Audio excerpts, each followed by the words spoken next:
16장 13절입니다. 하나님 말씀은 창세기 16장 13절입니다. 창세기 16장 13절입니다. 자, 읽겠습니다. 하갈이 자기에게 이르신 여호와의 이름을 나를 살피신 하나님이라 하였으니 이는 내가 어떻게 여기서 나를 살피시는 하나님을 배우는고 함이라. 아멘. 하나님의 이름들 계속 우리가 이제 말씀 보고 있는데요. 오늘 책을 보시면 오늘 46페이지 엘로이 하나님과 관련된 부분을 보겠습니다. 여기서 아까쯤에 우리가 나를 살피신 하나님 할 때 나를 살피신 하나님의 엘로이입니다. 여러분 성경에 이 부분이 엘로이인데 여기서 좀 문제가 있어요. 뭐가 문제가 있냐면 이 엘로이 하나님을 경험한 사람이 누구예요? 하갈이야, 하갈.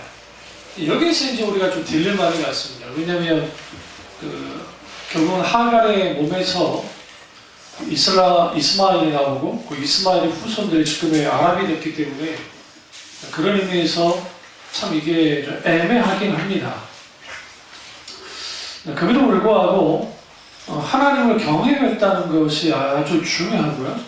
또 그게 이제 이 하갈이 하나님을 배웠다 하면서 이름을 부르고 또 여러분 성경에 보시면 여기 14절 보세요. 16장 14절 보시면 이러므로 그 샘을 브엘라 헤로이라 불렀으며 그것은 가데스와 베레 사이에 있더라. 그 샘의 이름을 하나님 이름을 였는데요. 여러분의 성경에 가로 위로 되어 있나요? 혹시 있으시죠? 밑에를 쭉 보세요. 보시면 나를 살피시는 살아계신 이의 우물이라 라고 되어 있죠. 그래서 이 브엘라 헤로이 아까쯤에 그러면 나를 살피시는 하나님은 뭐라고 했죠? 엘로이라고 했잖아요. 그러니까 우리가 그걸 좀 볼 필요가 있습니다. 그럼 우리가 이제 우리 여기서부터 이제 좀 볼 게 뭐를 봐야 되냐면 우리 엘로이와 관련된 것을 우리가 이제 볼 텐데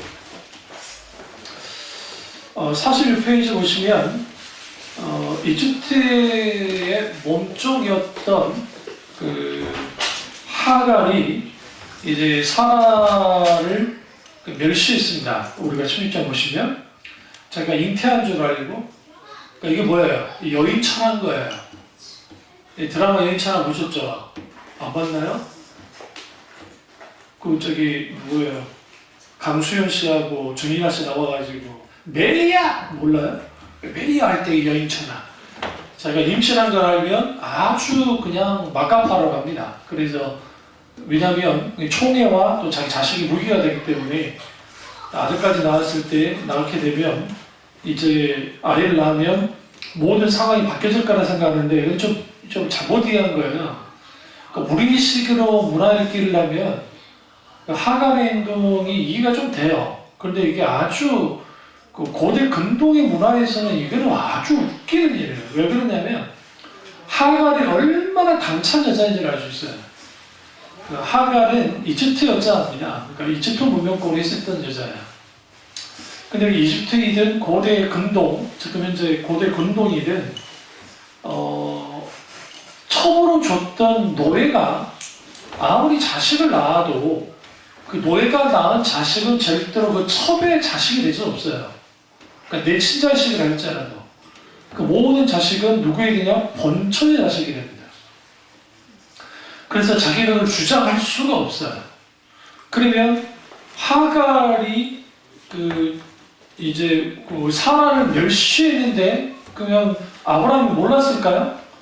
알았을 거라고요. 이 물로 터진 이 인간이 그 보고가 있는 거예요. 우리 한성질하시는 사라 할머니가 가만히 있어요?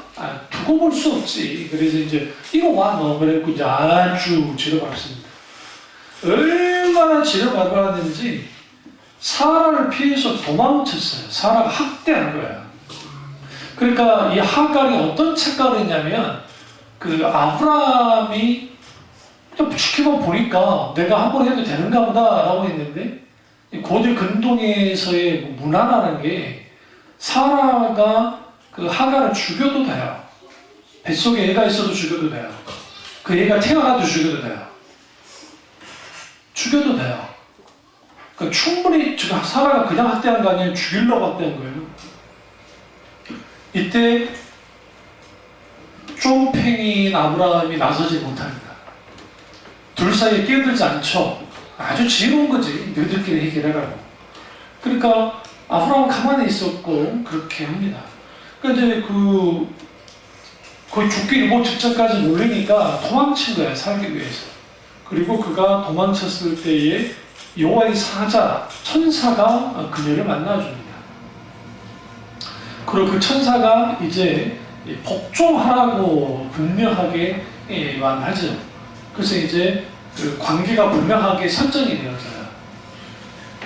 그러니까 우리 문화로 읽으면 하갈이 그럴 수 있었겠다라고 생각하지만 고대 근동의 문화 속에는 하갈의 행동은 절대로 있을 수 없는 행동을 한 것인 것을 우리는 좀 이해하면서 성경을 읽어야 돼요.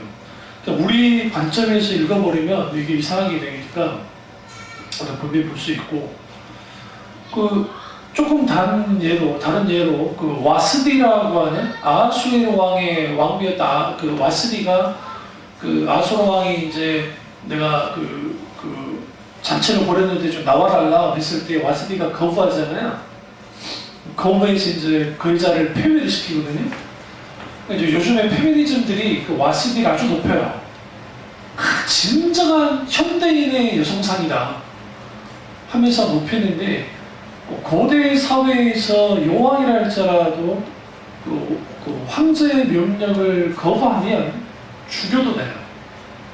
사실 나하수르가 죽이지 않았어요. 와스디를. 왜 안 죽였냐면 여자 너무 예쁘거든. 죽이긴 아까운 거예요. 근데 이제 대신들의 눈치는 봐야 되겠으니까 그냥 폐위시키는 선으로, 그리고 이제 에스더가 그 안에 들어가는 거죠. 그러니까 그 시대의 문화 속에는 와스디의 행동은 뭐와 그러니까 이 여자가 아마 가문이 좋은 여자 같아요. 집안에 든든하기 때문에 그 왕이라 할지라도 함부로 하면 안 된다는 생각을 했었나 봐요. 그래서 이제 그 문화적으로 좀 읽을 필요가 있다는 것을 우리가 좀 볼 필요가 있습니다. 그리고 이제 47페이지 위에서 5번째 줄을 보시면 엘로이에서 엘은 하나님이고 로이는 감찰하는 뜻입니다. 엘로이 하나님은 보고 계시는 하나님, 돌아보시는 하나님, 감찰하시는 하나님, 나를 보시는 하나님이라는 의미를 갖습니다. 그래서 엘로이 하나님은 우리 모든 상황을 보고 계신 하나님을 뜻합니다. 또한 보고 계시다는 것은 모든 것을 알고 계시다는 것을 뜻합니다. 그래서 우리의 현실과 환경 가운데 보고 계시고 알고 계신 하나님은 언제 어디서나 늘 함께 계시고 졸지도 주무시지 않는 하나님이시다. 그러니까 엘로이 하나님 그런 분이에요. 우리가 이런 상황이 있을 때 있잖아요. 힘들고 어려울 때 지금 너무 고통스러웠단 말이죠. 누가요? 지금 하갈이 너무나 고통스러웠어요. 그리고 그 고통스러움이 얼마나 극에 달했으면 죽고 싶어 할 정도로, 그러자 천사가 나타나서 아들을 낳을 것이고 그 아들 이스마엘이라고 하는 그런 이름까지 다 이제 줍니다. 그러면서 하갈이 자기 일신여호와 이름을 나를 살피신 하나님이시다 하는 거야. 그럼 여기서 하갈의 행동이 옳았기 때문에 하나님이 나타난 게 아니고 아브라함의 씨앗을 잉태했기 때문에 그런 거예요. 아브라함 때문에. 하갈이 예뻐서가 아니에요. 그리고 그 아브라함 때문이라도 아브라함의 그 허리에서 나는 그 자녀들을 주님이 다 뭐하게 하냐면 번성케합니다. 그래서 이스라엘만 난 게 아니고 아브라함이 이후에 이제 셈족에 있는 그 7족속을 낳습니다. 그래서 우리가 잘 아는 아말렉 있죠? 아말렉도 누구의 후손이냐면 아브라함의 후손이에요, 사실. 그러니까 왜 하나님이 아말렉을 더 그렇게 진멸하려 했냐면 아브라함의 씨에서 나왔어요. 그게 이제 이거는 이제 하갈 말고 다른 또 척은 없거든요. 그 첩을 얻었을 때 그 첩의 몸에서 이제 태어나는 거예요. 물론 이때는 이제 그 사라가 죽은 다음에 이제 있던 일입니다. 사라가 죽고 난 다음에. 그래서 그 자녀들 중에 아말렉이 있어요. 그래서 그 아말렉이 같은 동족을 공격한 거예요, 사실은. 굳이 따지면. 그러니까 하나님이 그를 가만두지 않고 이제 진멸을 하시려고 하시죠. 그리고 우리가 그 여기서 이제 아셔야 되는 게, 여기 보면, 그러므로 엘로의 하나님은 모든 것을 알고 계시고 감사하신 하나님이며 세밀하게 간섭하실 뿐만 아니라 여기서 중요한 게 모든 아픔과 고통을 함께 하신 하나님, 이게 엘로예요. 나와 고통을 같이 하신 하나님. 그러니까 하갈은 애굽의 신을 섬겼다가 주인의 신이었던 하나님을 섬겼습니다. 그리고 그녀가 이전에 뭐예요? 주인에게 대들다가 쫓겨났고 만삭으로 쫓겨났으니 얼마나 업장이 무너지겠어요. 그렇다고 해서 무슨 뭐 아브라함이 도와준 것도 아니고 도망쳤단 말이에요. 여기서 행동의 언어를 읽어야 되는 게, 아브라함은 무슨 작전까지 뭐까지 생각을 했냐면 하갈은 죽어도 된다고 생각하는 거예요. 하갈은 내일은 죽어도 된다는 생각하는 거예요. 이게 그 시대의 문화입니다. 좀 깊이 좀 아실 필요가 있어요. 근데 이 버림받은 하갈이 하나님의 도우심을 통해서 이제 다시 뭐합니까? 그녀가 이제 아이를 낳게 되고 이제 그렇게 되는 것을 보게 되어지죠. 그러니까 절망의 순간에 만나는 하나님, 엘로이 하나님이에요. 답답한 현실 속에서 만나는 하나님.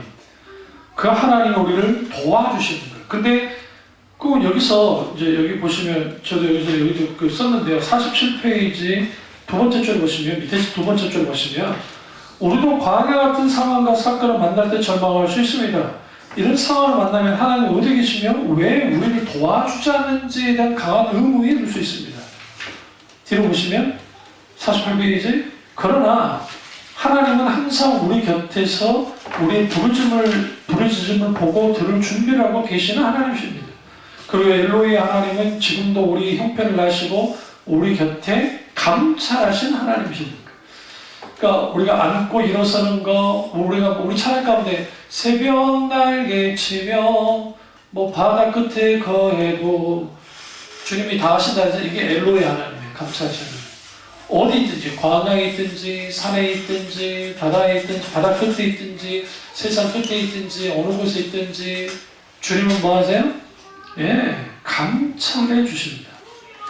그래서 우리는 이 감찰하시는 하나님, 그 하나님은 주무시지도 않고 결코 우리를 계속적으로 지키시고 보호하시고 인도하시는 하나님인 것을 우리가 이제 알게 되어져요. 그리고 밑에서 한 10번째 줄 보시면, 하나님은 모든 것을 보고 계시기 때문에 하나님께 아무것도 숨길 수 없습니다. 우리가 하나님을 알고 하나님 이름을 신뢰한다면 하나님께서는 자기 자신의 섭리 가운데 그것을 선하게 사용하십니다. 이분이 바로 엘로이 하나님이십니다. 여기서 그러니까 하나님이 그냥 감찰한다니까 보고만 있는 건 아니고 지키시고 보호하시고 인도하시는데 결국은 마지막 결과물을 어떻게 내시냐면 선한 결과물을 내신다는 거예요. 그리고 그 감찰하신 하나님이 위로하시고 치유하시고 진정한 보호가 됩니다. 이게 굉장히 중요하죠. 그러니까 우리가 그 고대 사람들이, 그러니까 성경에 나오는 사람들이 하나님을 만났을 때 땅의 지명에 하나님의 이름을 두고, 그 다음에 셈이잖아요. 그 셈이 아주 중요하죠. 계속적으로 생수가 나오잖아요. 그래서 그 이름을 브엘라헤로이라고 하면서 나를 살피시는 살아계신 이의 우물이라는 표현을 쓰는 통해서 그 우물을 계속 사람들이 와서 마를 때까지 계속 물을 마실 거잖아요. 그럼 이제 이 우물 이름이 뭐야? 브엘라헤로이야. 감찰하신 하나님을 계속적으로 이제 생각하게 되는 거죠. 그래서 우리가 그 인생을 살다 보면, 그러니까 인생 주기표도로 이렇게 살다 보면 이게 참 허무한 거예요. 그러니까 우리 이렇게 생각합니다. 우리는 뭐 크게 막 잘 되는 일도 없고 뭔가 되지 않으니까 참 인생 버겁다. 반대로 생각해 보실래요? 반대로 이렇게 막 좀 잘 나가는 사람이 어떨 것 같으세요? 여러분이 인생이 막 행복하고 즐겁고 막 그럴 것 같잖아요. 실제 어느 정도는 즐거워요. 그리고 괜찮아요. 근데 문제가 있어요.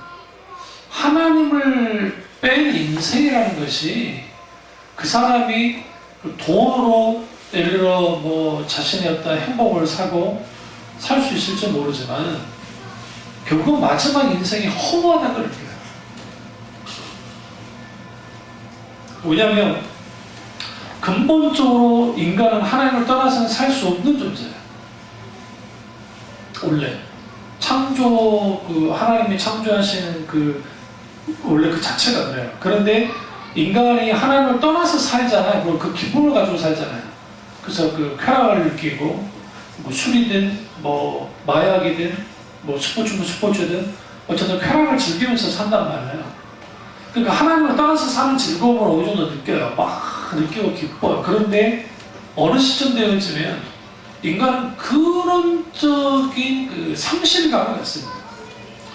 그래서 해밍웨이도 자살해 죽었고 까미도 자살해 죽었고 그리고 아주 그 베이테도 자살해 죽었고 많은 사람들이 자살해 죽었어요. 그 이유가 뭐냐면 그 사람들은 명예, 돈, 뭐 신으로 권력이라고 권력, 인기 다 갖고 있던 사람이에요. 그런데도 불구하고 뭐 하느냐? 인생을 살다 보니까 이게 허무한 거예요. 하나님 없이 살다 보니까. 이때 필요한 게 누구냐? 나를 지켜보시고 나와 항상 함께 하시고 나를 보호하시는 엘로이 하나님, 감찰하시는 하나님이 내게 있다는 것이 아주 중요하죠. 이번에 응급센터 센터장 51살밖에 안 됐는데 돌아가셨잖아요. 의사 선생님이잖아요. 그분은 오히려 응급 환자를 살리는 일을 한다는데 오히려 본인이 응급 환자가 돼서 거기서 너무 정말 안타깝게 돌아가셔버렸단 말이에요. 아주 좋은 일을 했습니다. 그러니까 일주일에 딱 3시간 아이를 만났다고 하는데, 그러니까 그런 인생 희생적이고 참 좋긴 한데 한번 돌아보면 이 세상 살면서 하나님과 나 사이의 관계 속에서 얼마만큼이나 많은 추억을 누리면서 사냐는 거야. 무슨 포장마차라고 하는 프로그램이 있어요. 예능 프로그램 중에 프랑스 파리 세느강 그쪽에 있다가 포장마차를 두고 거기 사는 사람들의 이야기를 나누고 지금 덴마크로 갔는데 다음에 프랑스로 다시 가는데, 근데 거기에서 파리에서 온 사람들 이야기를 쭉 제가 이제 일부러 봐요. 우리는 서양 사람들이 어떻게 생각하며 사는지 잘 모르니까 그걸 쭉 보고, 덴마크 사람들은 휘게라고 하는 아주 느긋하게 여유있게 사는 그런 문화 속에 있다 할지라도 거기에 하나님 자리가 딱 빠지니까 거기에 동성애가 들어오고 인간적인 쾌락들이 들어오고 인간적인 그런 것들이 쭉 들어오는 거예요.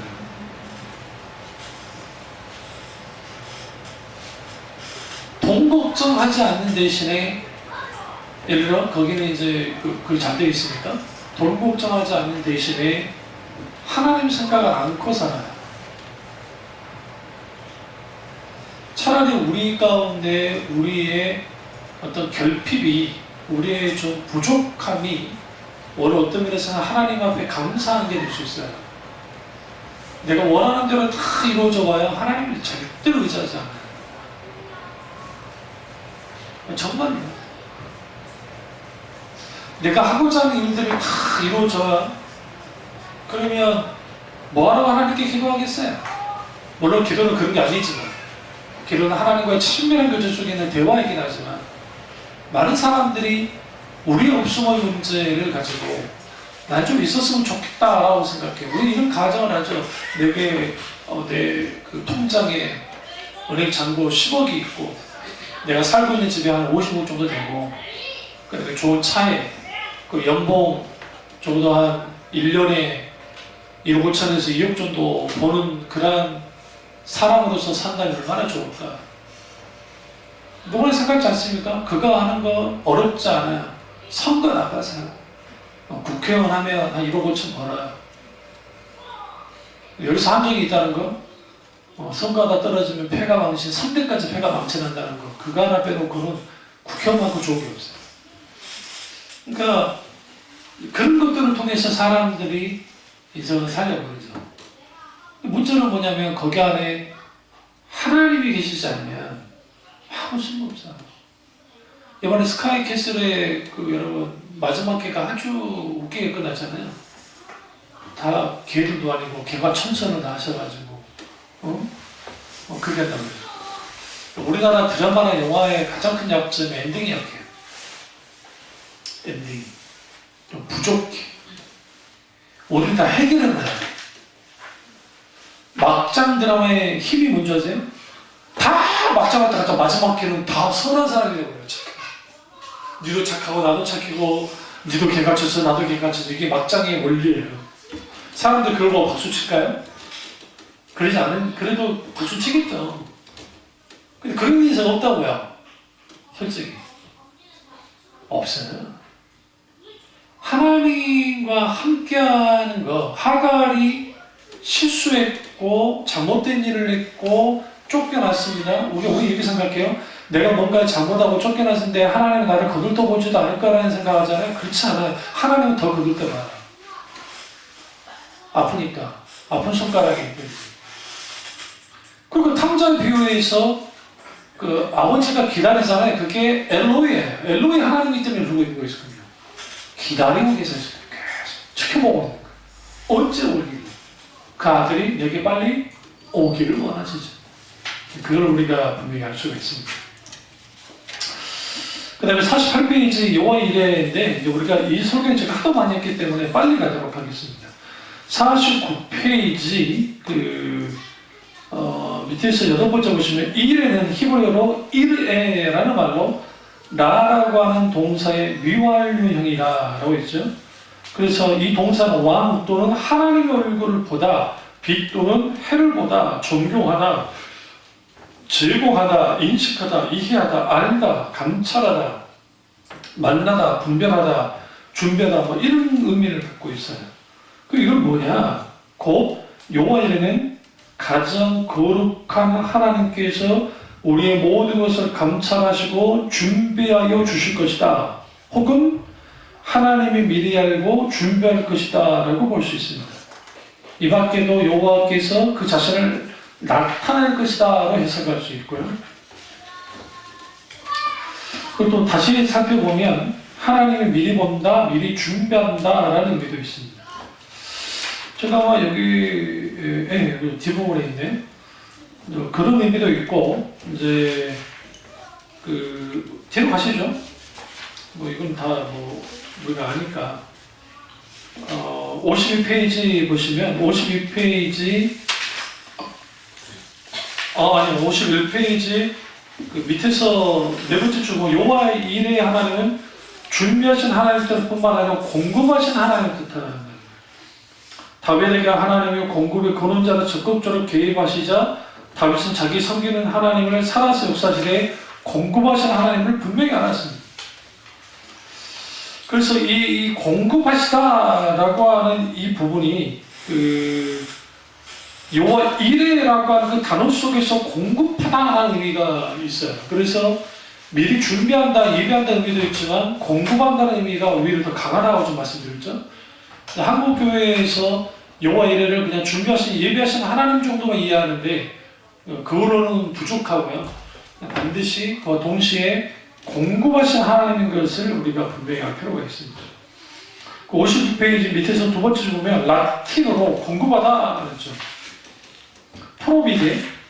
그럼 이거는 프로는 뭐가 미리 앞서, 비대하면 보다, 미리 앞서 보다, 미리 앞서 보기 때문에 공급할 수 있는 거예요. 그래서 이런 공급하신 하나님을 분명히 말씀하고 있고, 그 다음에 53페이지 위에서 한 11번째 줄 여호와의 하나님은 처음과 끝을 모두 관장하신다. 그러니까 이래 하나님이 예비한 다음에 그냥 준비시키고 예비만 하는 거냐? 아니라 공급하시다. 미리 보고 공급하시는데 그분은 처음과 모든 것을 관장하시는, 개입하시는 하나님의 것을 분명하게 말씀하고 있으세요.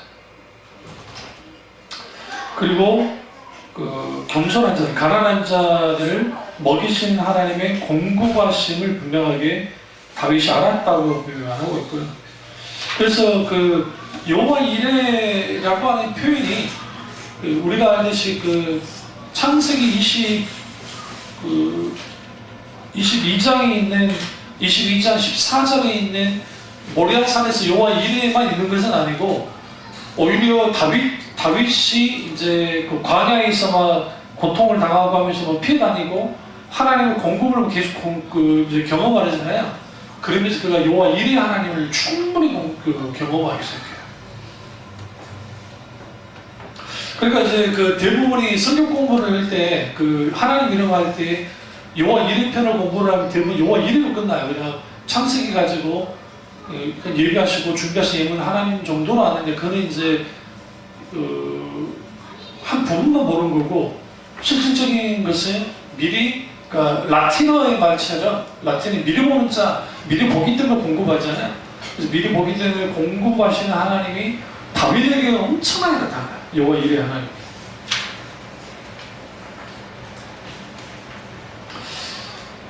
그리고 53페이지 제일 위에 보시면 사무엘하 22장 1절과 4절에 다윗이 하나님을 반성, 요새, 구원자, 피할 바위, 방패, 고래뿔, 높은 망대, 피난처, 구원자라고 공부합니다.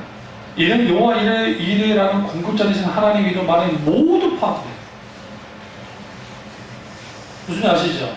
그러니까 여호와 이레 할 때 그 이레라는 그 이름 안에 주님은 나의 반세이십니다, 나의 요새십니다, 구원자십니다, 이 모든 게 다 그 안에 포함된다.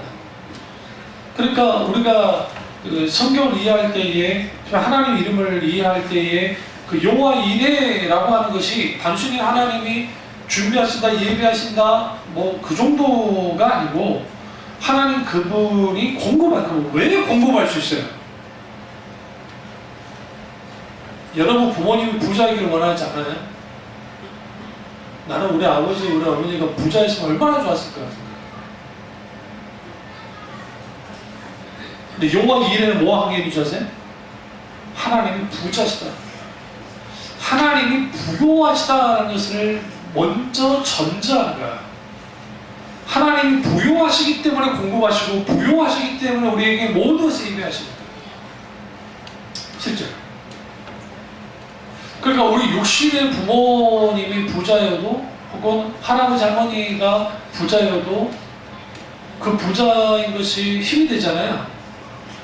하물며 우리 하나님이 부자이시면 말할 것도 없죠. 근데 실제로 부요하시는 것은 분명해요. 그래서 다윗이 하나님이 부요하다는 걸 알았어요.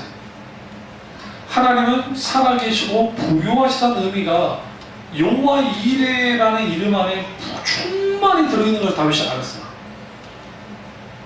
그래서 이제 우리가 하나 이제 집어내야 되는 게 여호와 이레 하면 떠오르는 게 예배하신 하나님, 준비하신 하나님으로 끝나면 안 되고 그 하나님은 공급하신 하나님이시고 그분은 공급하신 하나님이신데 왜 공급할 수 있느냐? 그 여호와 이레 하나님은 부요하시기 때문이다. 그 부요하신 하나님이 우리에게 공급하시고 준비하시고 예배하신다라는 것을 우리가 분명히 알아야 됩니다.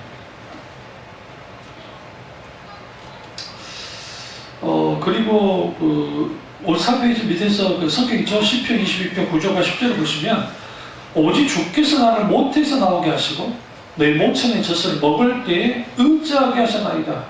내가 날 때부터 주께 맡긴 바 되었고 모태에서 나올 때부터 주는 내 뭐가 하나님이 되셨사오며. 모태에서 태어나 젖 먹을 때도 하나님은 주가 되시고 의지하도록 했다고 고백하고 있어요. 그래서 다윗에게서의 하나님은 태어나게 하신 분이시고 젖 먹일 때에도 의지하게 하신 분이에요. 의지하는 분이에요. 그 제세례파들이 그 유아 세례를 거부해요. 친교교는 유아 세례를 거부합니다. 그래서 그 지금 현재 친교교는 제세례파 후예들이니까 그래서 그 기존 장로교나 감로교나 막 그런 데에서 다녔던 사람들이 유아 세례를 받고 오잖아요. 그러면 세례 다시 받으라 그래요. 침례를 다시 받아라. 그러니까 그 왜 그러냐? 유아 세례 인정을 안 하는 거예요. 그러니까 뭘 하냐는 거죠. 근데 여러분 시편에 보시면 하나님이 젖먹이의 찬양 소리를 들으신다고 합니다. 일명 이건 있어요. 어이들은 아직 인지 능력이 떨어져가지고 더더군다나 갓난아이나 어린애들은 뭘 알겠어요. 근데 이미 다윗이 고백 가운데 내가 모태에서부터 나온 걸 알았고, 그리고 젖먹이께서 하나님 나의 주가 되시다고 고백하잖아요. 그걸 모르는 거예요. 만약에 그애가 그렇게 믿는 가정이 태어난 그 아이가 만약에 어릴 때 아주 갓난아이 때 죽었으면 그럼 지옥 가야 되나거든요. 이게 문제가 돼요. 예수 안 믿었으니까. 그러니까 일반 도식화시키면 안 돼요. 그러니까 침대교는 과격하게 그 부분을 알고, 그 카멜쌤이나 우리 장로교에서는 하나님이 일정하시고 특정하셨기 때문에 유아세대 가능하게 보는 거예요. 그러나 그것이 기계적으로 유아세대가 그 영향을 준다고 그렇게 보지는 않고, 그래서 이제 17세, 18세 됐을 때 입교식을 하는 거예요. 그때 이제 신앙 너가 정말 진짜 그 하나님을 믿었냐? 라고 입교식할 때 비로소 진짜 세례 교인이 되는 그런 걸 분명히 한 거죠. 그리고 우리가 이제 여기 보시면 55페이지 밑에서 8번째 줄 보시면, 우리가 공급하신 하나님을 경험하려면 무엇을 달라고만 하는 하나님의 손을 구하는 기도로 되어지는 것이 아니라 하나님의 능하심, 위대하심, 참소 받으시는 만한 하나님을 분명히 믿고 하나님의 아름다우심을 분명히 알 때 경험할 수 있다. 이는 하나님이 많은 성품을 경험하게 된 비결이기도 하다. 그러니까 하나님과 친밀한 교제를 나눠야 되고, 그리고 하나님에게 비춰지기를 기도해야 돼요. 그리고 그분과의 친밀한 만남 속에서 되어지는 일련의 모든 과정이 필요합니다.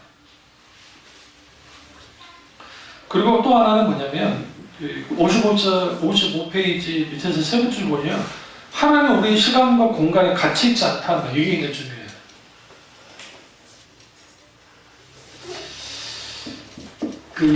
제가 시간의 흐름과 비밀이라는 책을 쓰게 된 배경이 뭐냐면, 하나님 차원이라는 게, 천국의 차원이 뭘까라는 거예요. 물론 이 부분은 아우구스티누스가 영혼이라는 책에 잘 다루고 있습니다. 근데 그분은 4세기 분이니까, 4세기 AD 4세기경 분이니까 원래 우리하고 좀 다르거든요.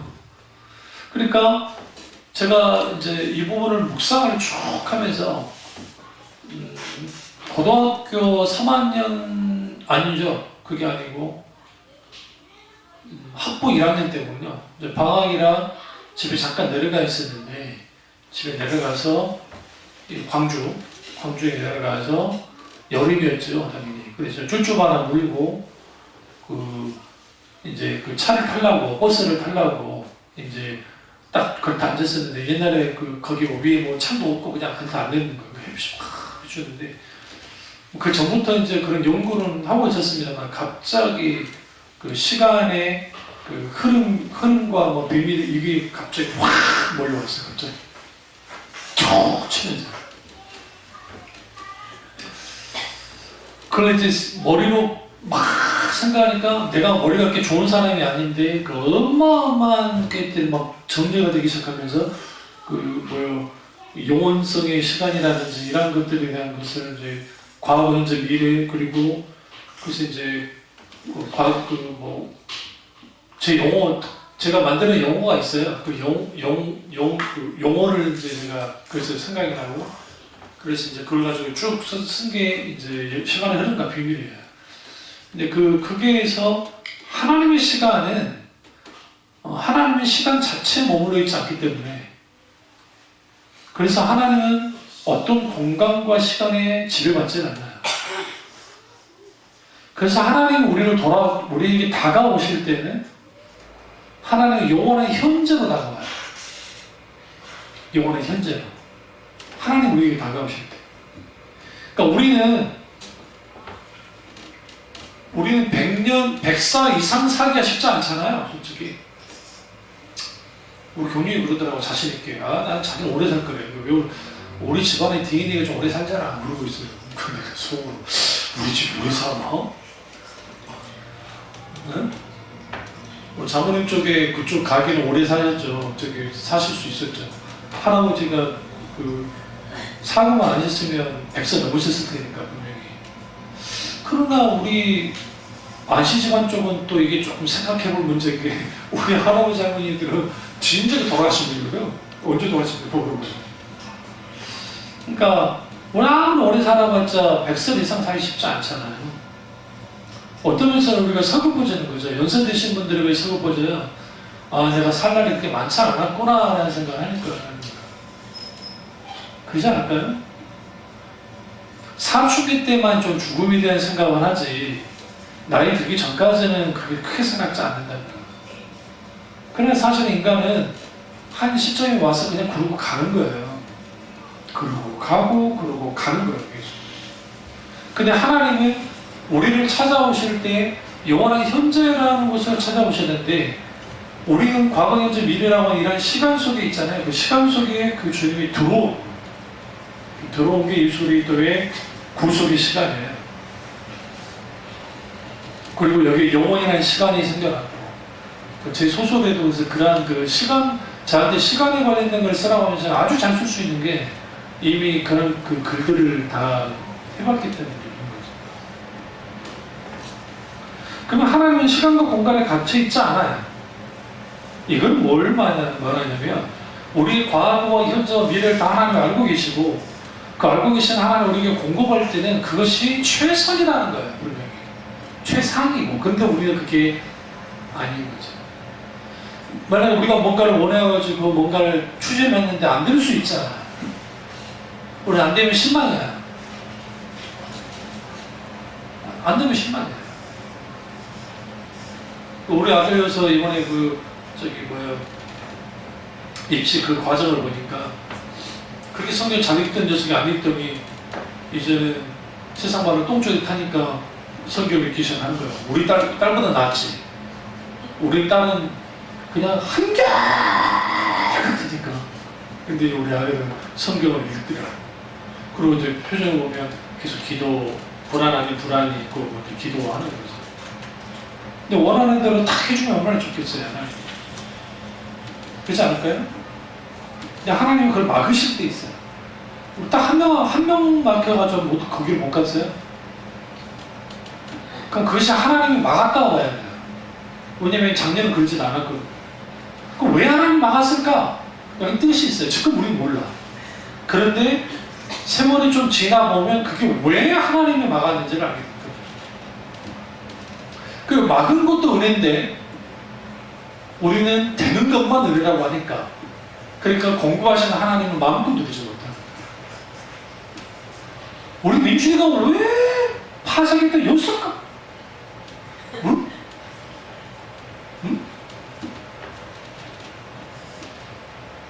황금 보기를 이제 돌같이 보지 않을 거라는 거예요. 귀하게 보고 있습니다. 그러니까 그러면 이제 우스갯소리입니다만 우리가 분명하게 하나님이 공급하시면 우리의 시간 속에서 우리의 환경과 상황에 따라서 되어진 것이 아니라 하나님 영원한 시간 속에서 주님이 찾아오셔서 우리의 모든 것을 보고 공급하시고 인도하신다는 것 그게 아주 중요합니다. 그리고 이제 56페이지 요한 라파를 가보시면 그 요한 라파 우리 옛날에 우리 샤파라고만 들어봤죠. 혹은 차파라고 들었는데 이게 이제 히브리어 발음의 차이예요. 이제 이걸 라파라고 하는데 치료하시는 하나님입니다. 근데 이 치료하시는 하나님인데 우리가 생각하는 치료하는 하나님과 이게 좀 달라요. 우리 57페이지 그 성경 구절 있죠? 15장 출애굽기 15장 26절 어차피 있으니까 찾지 마시고 이걸로 보시죠. 내가 너희 하나님 나 여호와의 말을 충족하고 나의 보기에 의를 행하며 내 계명에 귀를 기울이며 내 모든 규례를 지키며 내가 애굽 사람에게 되는 모든 질병도 너희에게 내리지 아니하느니 나는 너희를 치료하는 여호와이니라. 그러면 여기서 여호와의 그 치료하시는 하나님은 어떤 예방 차원의 치료하는 분으로서 나타나고 있어요. 병을 주지 않겠다는 거예요. 여러분 병을 안 주시는 게 여호와 라파의 하나님의 은혜예요, 사실은. 그러니까 병들어서 고침받는 거, 그것도 여호와의 치료의 하나님의 은혜이긴 하지만, 그러니까 정작 여호와 라파라는 그 실질적인 그 이름의 뜻은 질병을 하라는 노력이 느리지 않는 너희를 치유하는 여호와다라는 거예요. 그러니까 그 주님이 그 애굽 땅에 열 재앙을 내리시고, 그리고 이건 단순히 병만 생각하면 안 돼요. 그러니까 치료라는 게 단순히 그냥 육신의 병만을 말하는 게 아니라 그 모든 전체를 포함해요. 환경, 상황, 여건 모든 것들. 그것에 대해서 하나님이 치료하시는, 회복시켜 주시고, 그리고 이걸 온전케 해 주신다는 거예요. 그래서 그 힐링이라고 하는 그 이제 단어가 있잖아요. 근데 힐링 하는데 성경에서의 힐링과 세상에서의 힐링이 달라요. 그러니까 세상에서의 힐링, 치료는 그 예를 들어 병이 들었으면 병을 고치는 거죠. 그냥 치료해 주는 거예요. 그런데 성경에서의 치료는 뭐와 관계 있냐면 육신의 질병으로부터의 해방도 있지만 또 하나의 의미는 구원이라는 의미가 있어요. 구해준다. 그래서 예수님이 공생의 사역할 때에 치료하신 하나님 나타나잖아요. 모든 병든 자를 고치기 시작하신다고요. 그럼 왜 고치셨을까? 그거는 그 시대의 사람들이 병에 많이 노출됐기 때문이기도 하지만 예수님이 이 땅에 오신 것은 구원자로 오셨기 때문에 그 구원의 행동 중에 가장 중요한 게 병치유였어요. 근데 그것은 예수님 육신의 병만을 고치기 위해서가 아니라 그들의 영혼을 구원하기 위한 것으로서 치료하셨다. 이게 아주 중요합니다. 그래서 여기 뭐 이제 그 여러 의미들, 뭐 히브리어 단어 가운데 치료라는 단어에 대해서 여기 뭐 저는 생각을 해놨고요. 그럼 여기서 이제 그 중요한 게 그 여호와의 말을 청종하는 거 첫 번째, 두 번째 의를 행하는 거, 하나님 보기에 의를 행하는 거예요. 두 번째, 세 번째 계명의 기율을 기울이고, 네 번째 모든 규례를 지키면 애굽 사람에 대한 모든 질병이 너에게 내리지 않는다. 이게 여호와 라파의 하나님. 근데 이게 이제 후에 왜곡이 돼요. 어떻게 왜곡이 되냐면 병 걸리면 하나님의 규례를 따르지 않았다라고 생각하는 거예요. 이게 이제 오늘날의 교회들도 그런 잘못된 생각을 갖고 있는데, 그게 뭐냐면 이 사람이 병이 걸렸어요. 그러니까 이 사람이 병이 걸렸으니까 이 사람이 병이 걸린 것은 말 그대로 하나님 앞에 죄를 졌기 때문이다. 그런데 성경에서 육신의 병이 걸리는 것은 여러 형태가 있습니다. 첫째는 말 그대로 죄를 지어서 병이 걸리는 수가 있고, 귀신의 역사해가지고. 두 번째는 그러니까 뭐라 그래요? 그 사람이 잘못된 식습관과 그러한 것들을 통해서 자기가 만들어내는 거예요. 그럴 수 있잖아요. 예를 들어서 그 막 쓰레기 더미 있는데 얘를 거기 안 가면 되는데 거기 가서 막 계속 놀아보세요. 무슨 일 문제요? 병 걸리죠. 중국에 실제 있었던 일이에요. 이 아저씨가 늘 집에서 퇴근하고 돌아오면 지 양반의 냄새를 맡았대요. 이게 내 아버지들 하는 행동 아니에요? 옛날에 우리 아버지들이 비슷하게 하셨다고요. 벌써 살짝 냄새 맡고. 근데 이 사람이 폐병이 있어요. 폐병이요. 심각한 폐질환이 걸렸다고요. 그래가지고 이제 막 의사들이 추적을 해도 원인을 모르고 있는 거예요. 이 사람이 담배도 안 펴요.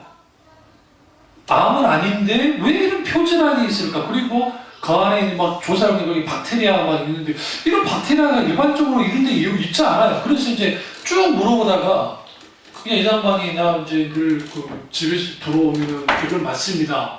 양말 가져와요. 양말을 갖다 조사할 때 거기는 박테리아가 들어간 거예요. 죽을 뻔하다가 살았어요. 죽을 뻔하다가.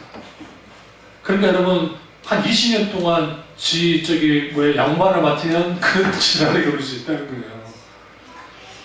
이게 무슨 일이긴 하지만 이게 얼마나 웃깁니까? 그런 줄 알고 있겠어요? 마찬가지로 술, 담배 안 하는 게 좋잖아요. 근데 술, 담배 안 해야 되는데 술, 담배를 해요. 만약에 그걸 계속. 그럼 하나님이 내 몸을 고쳐주고, 그러니까 지켜주고 싶어도 안 돼요. 응? 연예인들 중에 그 술고래들 그리고 알코올 중독에 빠지는 친구들이 특징이 뭐냐면 이재용 씨도 보니까 난 중독자 같아 이 사람도 그 술 먹기 위해서 사람 친구들 만나요. 근데 제가 이제 어떤 의학과 관련된 걸 제가 읽었거든요. 술과 관련된 그 기사를 한번 쭉 읽었는데 어떤 그 의사가 이제 연구를 쭉 한 거예요. 그 팀을 이뤄가지고 쭉 보더니 어떤 사람들이 술 중독자냐? 술 먹기 위해서 친구를 만나는 거예요. 자기는 친구를 만나기 위해서 술을 먹는다 생각하지만 이 뇌에서 계속 술을 마시라니까 혼자 마실 수 있는 좀 그러니까 그래서 만나는 거예요. 그러면서 이제 술을 마시고 뭐 필름이 끊기도 하고 그 다음에 막 그런 일들을 하는 거죠. 이게 알코올 중독이에요. 서양 사람들은 우리에 비해서 술 회복 능력이 뛰어납니다. 그 사람들은 육식을 주로 했고 동물성 뭐라고 그래요? 발효식품인 치즈를 많이 먹었기 때문에 이런 것들을 통해서 좀 어느 정도 괜찮은데 우리나라 사람들은 약해요. 거기에 비해서는. 그러니까 요즘 혼밥, 혼술을 많잖아요.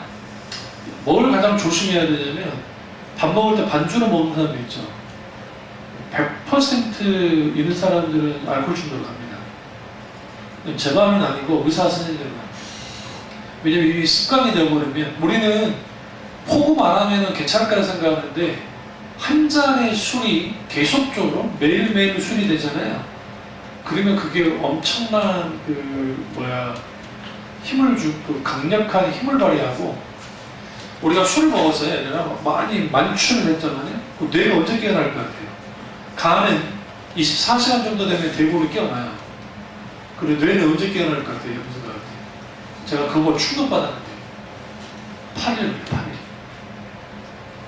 뇌는 깨어나는데 8일 걸립니다. 그 전에 또 먹어버리죠? 제가 뭐라고 그랬잖아요. 왜 간은 회복을 했으니까 먹어버리죠. 그러니까 뇌가 계속 취해 있는 거야. 그러니까 인지 능력도 떨어져. 그 다음에 모든 것들이 다 떨어져. 근데 여기 알코올 치매, 손떨림 이런 일들이 벌어져. 그러면 주님이 아무리 요한 라파의 하나님으로서 한다 할지라도 그런 삶을 생활을 계속하면 병이 드는 것은 너무 당연한 거예요. 그게 하나님 주신 게 아니에요. 그게. 또 오늘날 식습관 중에 고기 위주로 사는 사람들 있잖아요. 고기 없으면 못 살아. 응? 물론 우리 나이 때 이제 40이 넘으면 고기를 좀 먹어줘야 된다고 하는데 가장 좋은 게 이제 굽는 그런 고기 말고 이제 우리가 잘 아는 우리 김장할 때 먹는 거 수육. 수육만큼 좋은 게 없다. 그러니까 어느 고기보다 수육은 그건 정말 짱이야. 모든 걸 빼버리니까 지방을 다 빼고 담백하게. 근데 그런 거 계속 하다 보니까 우리나라의 대장암 발병률이 높아진 이유 중에 하나가 이제는 식습관이 고기 위주 식습관이 많이 되다 보니까. 그럼 그 먹는 음식이나 환경이나 여러 것들이 그리고 여러분 그거 아세요? 어설픈 시골에 귀촌하는 사람들 중에 암이 많이 걸려요. 왜 그런가 하고 이제 우리나라 의사 선생님들이 팀을 이루어가지고 이제 조사를 해봤어요. 쭉 보니까 농가 밭이 있는 집 가까운 데 있죠. 농가 밭이 막 가까운 데 집이 있는 집들. 거기 사람들 이상한 암병술 공기는 좋아요. 공기는 참 좋고 물도 괜찮은 것 같은데 왜 그런가 하고 봤더니 다 농약이 놓친 거예요. 농목에다 농약이 쭉 뿌려주죠. 자주 모르잖아요. 그러니까 그런 데 있으면 그래서 지금 전남 한평이나 공기 좋은 데 있죠. 그쪽에 있는 그분들이 이 도시에 사는 분들보다 암 발병률이 더 높아요. 훨씬 높아요. 저는 어디로 가야 돼요? 논밭 없는 데로 가야 돼요. 진짜로. 논밭은 완전히 떨어져 있어요. 그리고 내가 밭 읽을 때 거기다 안 뿌리면 돼요. 농약 안 뿌리면 되니까 그건 상관없는데 나머지는 그렇게. 그러니까 인간의 연약함이 병을 불러오기도 합니다. 식생활과 삶의 스타일과 뭐, 그 다음에 또 하나는 스트레스죠. 스트레스가 이제 강력하게 하잖아요. 그래서 이러한 것들이 있게 될 때에 병이 오게 되는데, 이제 한국 교회는 어떤 큰 실수들을 했냐면, 과거에도 그렇고, 병은 무조건 악한 것이고, 그리고 병은 죄를 졌기 때문에 병이 걸렸다라는 식으로 본 거예요. 그런 정죄를 했단 말이에요. 그건 별개예요. 성경에서도 예수님 보시면 죄 때문에 병 걸린 사람이 베데스다 연못에 있던 사람이에요. 그래서 예수님이 다시는 죄 짓지 말라고 그랬죠. 그 뭐냐면 그 사람이 죄 때문에 병이 그렇게 걸린 거예요. 그러나 반대로 보시면 데비오와 아들, 우리가 흔히 아는 바디메오 있잖아요. 그 바디메오는 태어날 때부터 그냥 그렇게 되어버렸단 말이에요. 봉사가 없어. 그때 사람들이 저는 조주받은 사람이라고 그랬거든요. 하나님께 조주받아야 된다. 근데 예수님은 그러지 않았어요. 하나님의 영광을 위해서 저들이 철다하면서 좀 고쳐버리거든요. 그걸 통해서 우리 알 수 있고, 여러분 뭐 아프리카 같은 데 살면 좋을 것 같죠? 그 몽골 같은 데가 눈질환이 굉장히 심해요. 악과지네. 그래서 전문 애들이 봉사들이 많아요. 왜 그런가 했더니 백내장이 오는데, 우리는 노인성 백내장이 우리 많잖아요. 우리나라는. 그래서 노인성 백내장, 저도 오른쪽에 백내장이 있거든요. 저한테 그러더라고요. 의사선생님이 아마 67, 8세, 한 70대면 아마 수술해야 될 거라 나더라고요. 근데 아시지요? 그러니까 내가 어떻게 알았지? 그래서 어쨌든 그런가 보다 했는데. 그랬는데 그쪽은 먼지, 황사 먼지 같은 게 막 노출되잖아요. 친구들이. 그러니까 우리한테는 별게 아닌 게, 우리 막 눈 들어와 아프고 하면 우리 안과 가가지고 이런 치료하면 그냥 그건 별것도 아닌 거예요, 사실은. 이걸 방치하는 거예요, 이 친구들이. 그러니까 망막이 이제 찢어지고 해가지고 이제 그냥 소경이 되어버리는. 그러니까 그럴 때 우리 미션 안과 의사 선생님들이 가서 개안수술도 해주시고 또 그런 간단한 즉시 거기 수술을 해줘버려요.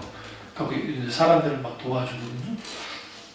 그러니까 환경에 의해서, 그들이 사는 환경에 의해서 그렇게 노출되기도 하고.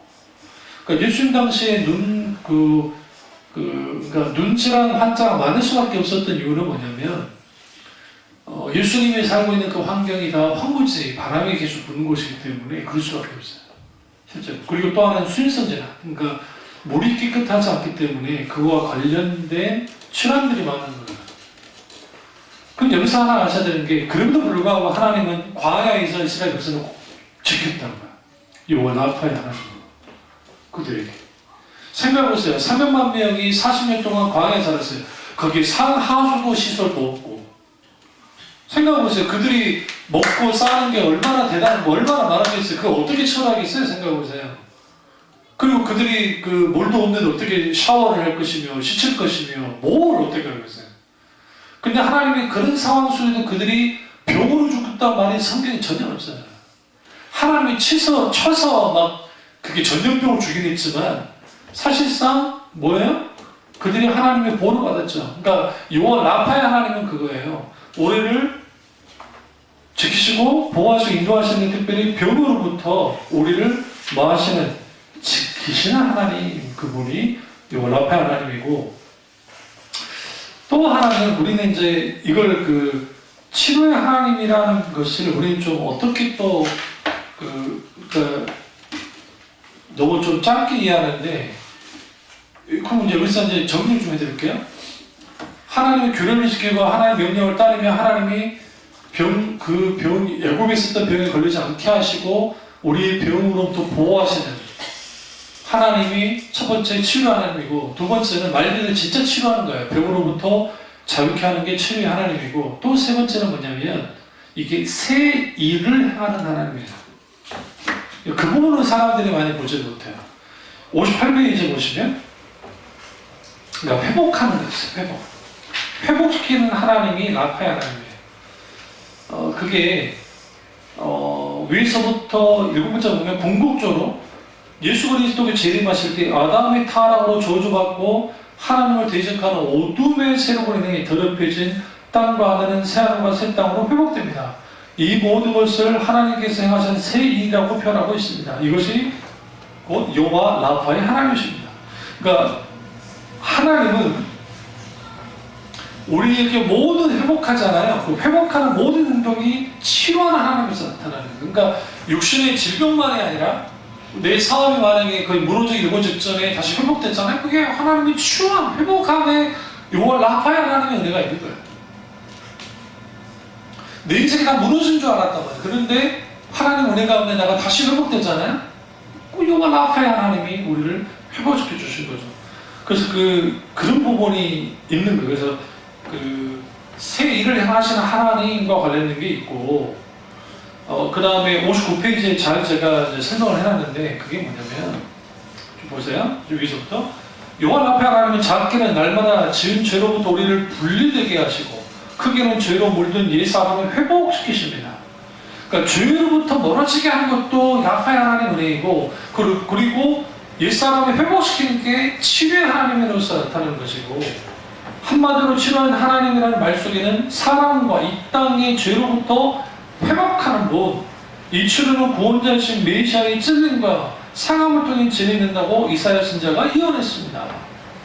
그래서 우리가 여호와 라파 뭐 찬양을 했잖아요. 그때 사람들이 다 그냥 질병 치유만 하는 하나님이라고만 이제 그렇게만 이해를 했는데, 당연히 그거는 의미가 있고, 그리고 거기에 또 하나의 의미가 있는데 그게 뭐냐면 이제 구원은 곧 회복이니까 회복하게 하시는 하나님이 이제 여호와 라파의 하나님.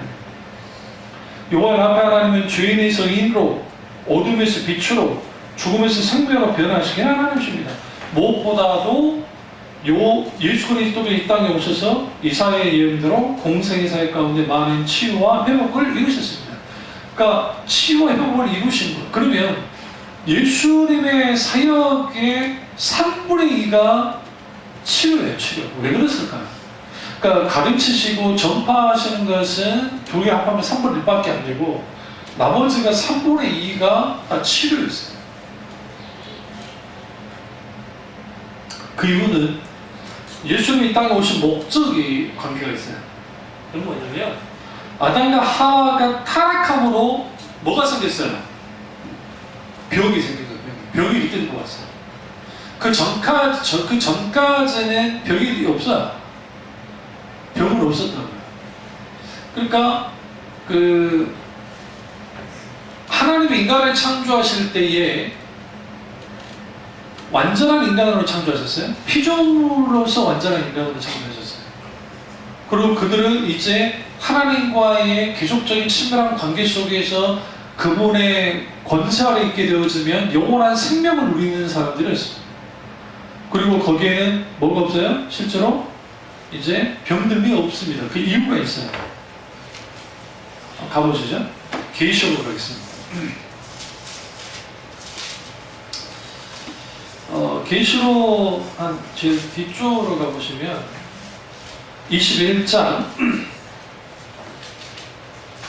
4절을 보시면, 모든 눈물을 그 눈에서 닦아 주시니 다시는 사망이 없고 애통하는 것이나 곡하는 것이나 아픈 것이 다시 있지 아니하느니 처음 것들이 다 지나갔습니다. 보좌에 앉으시니까 이르시되, 보라, 내가 만물을 새롭게 하노라 하시고, 또 이르시되 이 말은 신실하고 참되니 기록하라 하시고. 여기서 새롭게 하다라는 게 헬라어로 카이노스라는 뜻이에요. 카이노스라는 단어예요. 근데 이것은 원래 없는 것에서 갑자기 새 것을 만들었다는 게 아니라 원래 있던 것을 새 것으로 만든 거예요. 카이노스라는 단어 자체가. 그러니까 여러분, 처음 것들이 다 지나갔다라는 표현은 사절에서 아담과 하와가 타락함을 통해서 뭐가 들어왔어요? 죄의 싹은 사망이죠. 사망이 들어왔죠. 사망이 들어오면서 같이 들어온 게 뭐였어요? 애통함과 곡한 아픔이, 고통이 들어왔다. 그러니까 병이 들어왔다. 어떤 학자가 그런 걸 써놨더라고요. 아주 거의 원시 시대에 가까운 시대에는 암이 없었대요. 암이 없어져, 암이. 그 어떻게 알 수 있냐면 그 화석이나 그걸 쭉 조사를 해보면 이상할 정도로 이 사람들이 암이 없어요. 왜 그런가 했더니 왜 그럴 수가 있어요? 고기 사냥이 쉽지가 않아요. 뛰어라! 잡아보고 이게 쉽지 않은 거예요. 그래서 오히려 수렵할 때에는 암병이 거의 없어요. 거의 걸릴 수가 없어요. 그리고 일단 이 사람들은 잡아먹으면 먹으면 좋아. 스트레스가 별로 없어. 아니, 그 사람 말이에요. 그 학자의 말이에요. 그래서 그 사람들은 거의 없었을 거라고 본다. 그래서 우리도 그 식습관을 좀 바꿔야 된다면 그렇게 이제 그 글을 본 적이 있는데, 그럼에도 불구하고 모든 인간은 병이 걸립니다. 나이가 들면 들수록 걸리잖아요. 그래서 이 아픈 병의 문제가 세마가 새 땅에 왔을 때 예수 그리스도께서 이 땅에 재림하실 때 이 모든 것들이 해결돼요. 분명하게. 그래서 우리가 여호와 라파의 하나님 할 때는 병을 걸리지 않도록 막아주신 하나님, 그는 거기는 하나님과 관계 속에서 교를 지키고 주님의 말씀의 명령이 따르는 하나님 보시기에 의를 행하는 자가 되어야지 그 있는 것이고, 또 하나는 말 그대로 치료하신 하나님, 또 하나는 회복하시고 구원하신 하나님이라는 의미가 여호와 라파에 있다는 것을 아시고 그렇게 이해했으면 좋겠습니다. 다음 주에는 이제 여호와 삼마부터 해서 이 삼마는 좀 깁니다. 이게 이제 이 여호와 삼마가 그 임마누엘과 또 관계가 있기 때문에 그래요. 그래서 여러분이 어디까지 읽어보시냐면 여호와 로이가 너무 기네. 어쨌든 저기 59페이지에서 제가 다음 주에 83페이지까지 끝낼 예정입니다. 그래야 빨리 여호와 이름을 빨리 벗어날 수 있기 때문에 83페이지까지. 그래서 여러분이 이거 어렵지 않으니까 한번 쭉 훑어보시고 그렇게 오셨으면 좋겠습니다. 네, 기도하겠습니다. 기도하실 때